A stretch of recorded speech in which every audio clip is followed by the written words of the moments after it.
नमस्कार दोस्तों, ज्ञान वृष्टि चैनल में आपका हार्दिक स्वागत है। प्यारे मित्रों, आज हम आप लोगों के लिए माँ लक्ष्मी की प्राचीन कथा लेकर आए हैं। जो भी इस प्राचीन कथा को विस्तार पूर्वक और ध्यान से सुनेगा, उसको माँ लक्ष्मी का आशीर्वाद और धन धान्य प्राप्त होगा। वह सभी पापों से मुक्त हो जाएगा। हम अपनी प्राचीन कथा को आरंभ करते हैं। कथा को आरंभ करने से पहले कमेंट में जय मां लक्ष्मी या जय श्री विष्णु लिखना ना भूले। साथ ही चैनल को सब्सक्राइब और वीडियो को लाइक करना ना भूले। भगवान श्री विष्णु के एक श्राप के कारण माता लक्ष्मी को घोड़ी बनना पड़ा। आज हम आप लोगों के लिए एक प्राचीन कथा लेकर आए हैं। पूर्व समय की बात है। पांडवों के वंशज जन्मेजय वेदव्यास जी के पास आते हैं। जन्मेजय वेदव्यास जी को प्रणाम करते हैं और कहते हैं, हे करुणा निधान, मेरे मन में एक प्रश्न उठ रहा है। अगर आपकी आज्ञा हो तो मैं वह प्रश्न आपसे पूछ सकता हूँ। इस प्रकार वेदव्यास जी कहते हैं, हे राजन, आपके मन में जो भी प्रश्न है आप मुझसे पूछ सकते हैं। इस प्रकार वेदव्यास जी की बात सुनने के बाद जन्मेजय कहते हैं, हे करुणा निधान, मेरे मन में यह प्रश्न उठ रहा है कि आखिरकार माता लक्ष्मी को घोड़ी का रूप क्यों धारण करना पड़ा और उन्हें इस रूप से मुक्ति कैसे मिली। कृपा करके आप मुझे वह संपूर्ण कथा सुनाइए जो मेरे मन को विचलित कर रही है। इस प्रकार वेदव्यास जी कहते हैं, हे राजन, आज आपने एक उत्तम प्रश्न किया है। आज मैं आपको एक पुण्य प्रदान करने वाली और सभी पापों का नाश करने वाली प्राचीन कथा सुनाता हूँ। आप कृपा करके इस कथा को पूरा सुनिए, क्योंकि जो भी इस कथा का श्रवण करता है उसके पास हमेशा सुख समृद्धि बनी रहती है। इस प्रकार बोलने के बाद वेदव्यास जी कथा सुनाना आरंभ करते हैं। वेदव्यास जी कहते हैं, हे राजन, पूर्व काल की बात है। एक दिन अत्यंत सुंदर, रूपवान और अपरिमित तेज वाले सूर्य देव के पुत्र रेवंत, जो तीनों लोकों में विख्यात थे, एक दिन वह अपने उच्चैश्रवा नाम के घोड़े पर सवार होकर भगवान विष्णु के दर्शन के लिए वैकुंठ धाम को पधारते हैं। उच्चैश्रवा घोड़ा वही है जो समुद्र मंथन के समय समुद्र से प्रकट हुआ था और देवी लक्ष्मी भी समुद्र से ही प्रकट हुई थी। इसी कारण से वह घोड़ा लक्ष्मी जी का भाई था। जब सूर्य देव के पुत्र रेवंत अपने उच्चैश्रवा घोड़े पर सवार होकर विष्णु भगवान के दर्शन के लिए वैकुंठ धाम पर पहुंचते हैं, तब भगवान विष्णु ने रेवंत को घोड़े पर सवार होकर विष्णु लोक को आते हुए देखा। तब उन्होंने मां लक्ष्मी से कहा, हे देवी, देखो, सूर्य देव के पुत्र रेवंत आपके भाई उच्चैश्रवा के साथ वैकुंठ धाम में पधारे हैं। परंतु मां लक्ष्मी ने भगवान विष्णु की बात नहीं सुनी और वह एक टक होकर उच्चैश्रवा घोड़े को देखती रही। भगवान विष्णु के बार बार पूछने पर भी देवी लक्ष्मी ने कुछ भी उत्तर नहीं दिया। भगवान विष्णु ने मां लक्ष्मी की तरफ देखा, तब भी वह घोड़े पर मोहित होकर उसको निहारती रही। यह सब देखकर भगवान विष्णु अत्यधिक क्रोधित हो गए और मां लक्ष्मी से कहने लगे, हे देवी, तुम यह क्या देख रही हो? इस घोड़े को देखकर मोहित क्यों हो गई हो? मेरे बार बार बोलने पर भी तुम उत्तर नहीं दे रही हो। मैं जानता हूँ तुम्हारा चित्त सभी और रमण करता है, इसलिए हे प्रिय, तुम्हारी चंचलता के कारण तुम चला कहीं जाओगी। जिस प्रकार से सामान्य नारी चंचल होती है, तुम भी कभी स्थिर स्वभाव वाली नहीं रहोगी। तुम कभी भी एक स्थान पर स्थिर नहीं रह सकोगी। मेरे पास रहते हुए भी तुम उस घोड़े को देखकर मोहित हो गई, इसलिए तुम पृथ्वी लोक पर एक घोड़ी के रूप में जन्म लोगी। इस प्रकार भगवान विष्णु के श्राप देने से मां लक्ष्मी अत्यधिक दुखी हो गई और रोने लगी और भगवान विष्णु को प्रणाम करते हुए उनसे कहने लगी, हे जगदीश्वर, हे स्वामी, आपने मुझे इतना भयंकर श्राप क्यों दे दिया? आपके अंदर तो क्रोध का भाव ही नहीं है, फिर आपने क्रोध में आकर मुझे श्राप क्यों दिया? मैं तो आपकी प्रिया हूँ, आपने सदैव ही मुझसे प्रेम किया है, फिर मैं आज आपके श्राप के योग्य कैसे बन गई? हे स्वामी, मैं आपके विरह में नहीं रह पाऊंगी। माँ लक्ष्मी की इतनी सब बातें सुनकर भगवान विष्णु कहते हैं कि हे देवी, मैं कभी किसी को श्राप नहीं देता। मैंने तुम्हें भी कोई श्राप नहीं दिया, क्योंकि तुम श्राप के योग्य नहीं हो। मैंने संसार के कल्याण के लिए यह श्राप दिया है। इसलिए हे देवी, तुम इसी समय पृथ्वी लोक पर जाओ, तुम जल्दी ही इस श्राप से मुक्त हो जाओगी। इस प्रकार माँ लक्ष्मी कहती हैं, हे स्वामी, मैं जानती हूँ कि आपके कार्य के पीछे संसार का कल्याण छिपा है। मुझे श्राप देने के पीछे भी संसार का कोई कार्य छुपा है, परंतु हे स्वामी, मैं आपके विरह में अधिक समय तक नहीं रह पाऊंगी। कृपा करके मुझे यह बताइए कि मुझे इस श्राप से मुक्ति कब मिलेगी। भगवान विष्णु कहते हैं, हे देवी, जब तुम्हें पृथ्वी लोक पर मेरे समान पुत्र की प्राप्ति हो जाएगी तब तुम पुनः मेरे पास वैकुंठ धाम को लौट आओगी। इस प्रकार जन्मेजय महर्षि वेदव्यास जी से कहने लगे कि हे मुनिवर, भगवान विष्णु के दिए गए श्राप के कारण माँ लक्ष्मी ने किस प्रकार घोड़ी का जन्म लिया और घोड़ी का जन्म लेने के बाद माँ लक्ष्मी ने किस स्थान पर समय व्यतीत किया और उस स्थान पर वह कितने समय तक रही। देवी लक्ष्मी ने उस स्थान पर ऐसी कौन सी तपस्या की और भगवान विष्णु से अलग रहते हुए उन्हें कैसे पुत्र की प्राप्ति हुई और फिर भगवान विष्णु और देवी लक्ष्मी का पुनः मिलन कैसे हुआ। हे मुनिवर, कृपा करके मुझे यह सारा वृत्तांत सुनाइए। तब वेदव्यास जी ने आगे का वृत्तांत सुनाना आरंभ किया कि कैसे माँ लक्ष्मी ने अश्व का रूप धारण किया और किस प्रकार से माँ लक्ष्मी को पुत्र की प्राप्ति हुई। इसलिए हे राजन, इस वृत्तांत को आप ध्यानपूर्वक सुनिए। भगवान विष्णु के द्वारा माँ लक्ष्मी को श्राप देता देखकर सूर्य देव के पुत्र रेवंत भयभीत होकर दूर से ही प्रणाम करके वहां से लौट जाते हैं।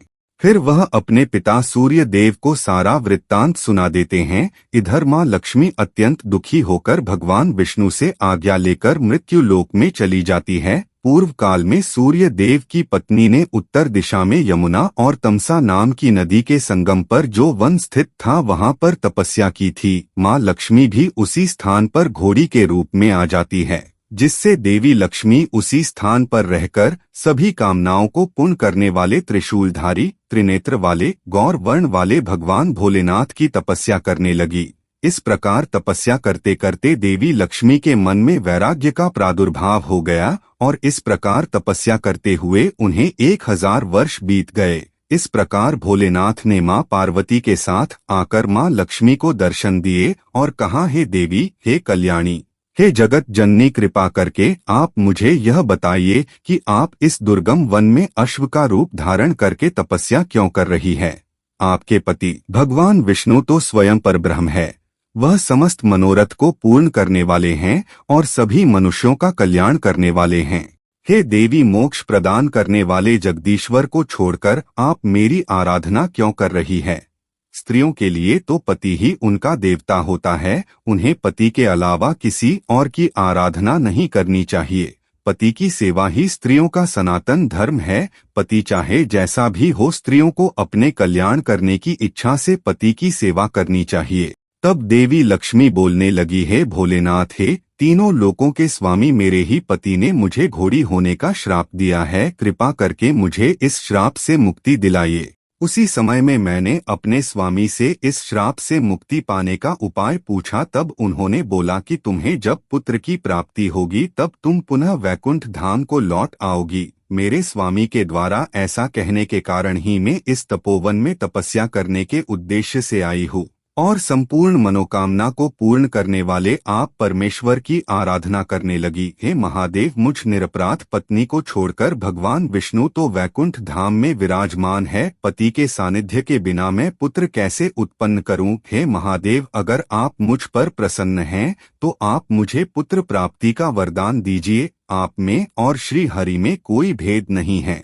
हे महादेव, जब मैं वैकुंठ धाम में थी तभी से मुझे ज्ञात है कि आप दोनों में कोई भेद नहीं है। जो आप है वही श्री हरि है, जो श्री हरि है वही आप हैं, इसमें कोई संशय नहीं है। इसी कारण से मैंने आपकी आराधना की है, अन्यथा पति को छोड़कर आपका आश्रय लेने से मुझे दोष लग जाता। इस प्रकार भगवान भोलेनाथ बोलते हैं, हे देवी, तुम सच बताओ, तुम्हें यह बात कैसे ज्ञात हुई, क्योंकि देवता और ऋषि मुनि भी इस बात को नहीं जानते। श्री हरि के भक्त मेरी निंदा करते हैं और मेरे भक्त श्री हरि की निंदा करते हैं। हे नारायणी, चारों लोकों में बहुत ही कम मनुष्य इस बात को जानते हैं कि मैं ही विष्णु हूँ और विष्णु ही शिव है। पापी व दुराचारी आत्मा वाले मनुष्य इस बात को नहीं जानते। मेरे और श्री हरि के एकत्व वाली बात को जानना बड़ा ही दुर्लभ है, परंतु आपको यह ज्ञान कैसे प्राप्त हुआ। इस प्रकार भगवान भोलेनाथ के पूछने पर मां लक्ष्मी ने एक कथा सुनाना आरंभ किया। एक समय की बात है, भगवान विष्णु पद्मासन पर बैठकर ध्यान करने लगे। जब मैंने भगवान विष्णु को ध्यान करते हुए देखा तो मुझे बड़ा विस्मय हुआ और मैंने स्वामी से बड़ी ही विनम्रता के साथ पूछा, हे स्वामी, जब समुद्र मंथन के समय मेरा जन्म हुआ था तो सभी देवताओं में मैंने आपको सर्वश्रेष्ठ समझकर आपको अपने पति के रूप में स्वीकार किया था। आप ही सर्वश्वर है, आप ही परब्रह्म है, फिर आप किसका ध्यान कर रहे हैं? क्या आपसे भी श्रेष्ठ देवता इस लोक में है? मेरे मन में द्विधा उत्पन्न हो रही है, कृपा करके आप मुझे अपने मन की बात बताएं। हे देवी, मैं सदैव ही पार्वती पति आशुतोष भगवान भोलेनाथ की आराधना करता हूँ और भोलेनाथ सदैव ही मेरे ध्यान में मग्न रहते हैं। हम दोनों ही एक दूसरे की आराधना करते हैं। जो मेरे भक्त भगवान शिव की निंदा करते हैं वह घोर नरक में पड़ते हैं, और भगवान शिव के भक्त मेरी निंदा करते हैं वह भी नरकगामी होते हैं। इस प्रकार भगवान विष्णु के बताने पर मां लक्ष्मी महादेव से कहती है, हे महादेव, इस प्रकार मेरे स्वामी द्वारा यह गोपनीय रहस्य मुझे ज्ञात हुआ, इसलिए महादेव आपको मेरे पति का परम प्रिय जानकर ही मैंने आपका ध्यान किया है।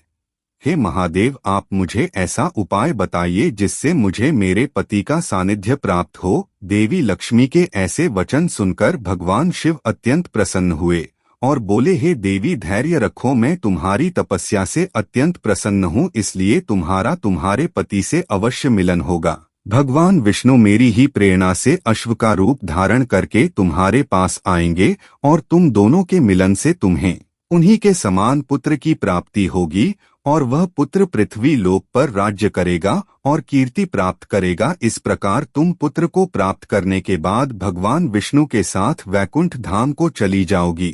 तुम दोनों का वह पुत्र एकवीर नाम से पृथ्वी लोक पर ख्याति प्राप्त करेगा। इस पुत्र से पृथ्वी लोक पर वंश का निर्माण होगा। इस प्रकार भगवान भोलेनाथ बोलते हैं, हे देवी, तुम अपना चित्त भगवान विष्णु में लगाओ, उनका ही चिंतन करो। अगर तुम्हारा चित्त भगवान विष्णु में लगा होता तो तुम्हारा ध्यान उस घोड़े पर नहीं जाता।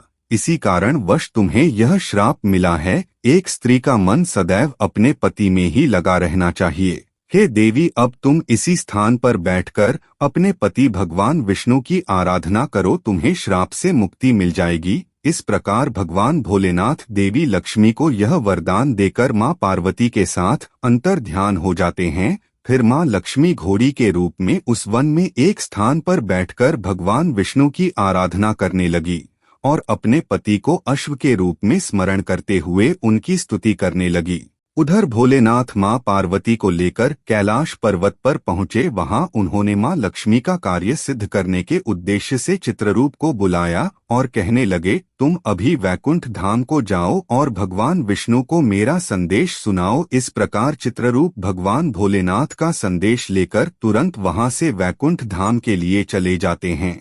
वह वैकुंठ धाम पर पहुंचकर देखते हैं कि वैकुंठ धाम के द्वार पर भगवान विष्णु के समान 4 भुजा वाले 2 द्वारपाल खड़े हैं। चित्ररूप उन द्वारपालों से कहते हैं, हे द्वारपालों, तुम तुरंत भगवान विष्णु के पास जाओ और उन्हें यह संदेश दो कि भगवान शिव के द्वारा भेजा गया दूत उनके दर्शन करने के लिए द्वार पर आया है। चित्ररूप की इतनी बात सुनकर वह द्वारपाल तुरंत दौड़ते हुए भगवान विष्णु के पास जाते हैं और उन्हें कहते हैं कि हे प्रभु, भगवान भोलेनाथ द्वारा भेजा गया दूत आपके दर्शन के अभिलाषी हैं और वह वैकुंठ धाम के द्वार पर खड़े हैं। कृपा करके आप हमें बताइए कि उन्हें वैकुंठ धाम के अंदर प्रवेश कराना है या नहीं। पार्षदों द्वारा इतनी बात सुनने के बाद भगवान विष्णु कहते हैं कि हे पार्षदों, तुम तुरंत जाओ और भगवान भोलेनाथ द्वारा भेजे गए दूत को बड़े ही आदर सत्कार के साथ अंदर लेकर आओ।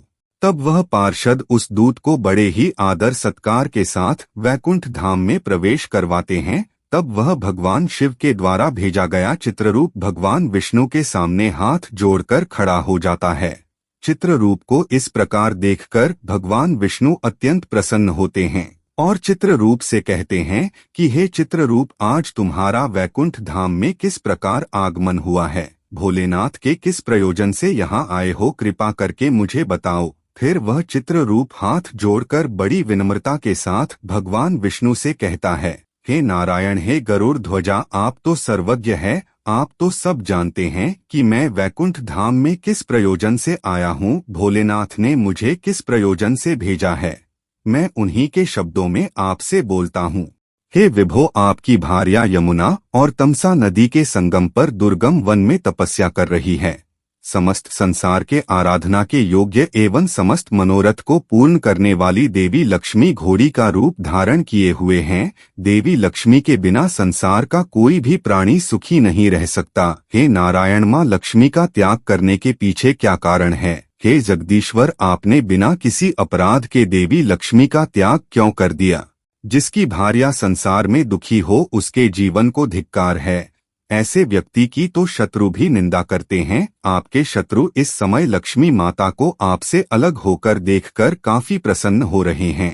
हे जगदीश्वर, आप फिर से लक्ष्मी जी को वैकुंठ धाम में लेकर आइए, अन्यथा अनर्थ हो जाएगा। सारा जगत देवी लक्ष्मी के बिना शोक और दुख से ग्रस्त है। पत्नी वियोग में आप भी दुखी है और मैं यह समझ सकता हूँ। हे कमल नयन, जब मेरी पत्नी सती प्रजापति दक्ष के यज्ञ में जलकर भस्म हो गई थी तब मुझे भी यह असहनीय दुख भोगना पड़ा था। तब मैंने आपकी ही तपस्या करके देवी सती को पुनः पार्वती के रूप में प्राप्त किया था। हे प्रभु, आपने अपनी भार्या को अकेला छोड़कर 1000 वर्षों तक कौन सा सुख प्राप्त कर लिया? इसलिए हे जगन्नाथ, आप लक्ष्मी जी के पास जाइए और उन्हें श्राप से मुक्त करा के वैकुंठ धाम में लेकर आइए। हे प्रभु, आप भी अश्व का रूप धारण करके लक्ष्मी जी के पास जाइए और उनसे पुत्र उत्पन्न करके पुनः वैकुंठ धाम में लेकर आइए। इस प्रकार चित्ररूप ने भगवान शिव का संदेश भगवान विष्णु को सुना दिया। इस प्रकार भगवान विष्णु ने चित्र रूप से कहा, भगवान शिव का कथन सत्य है,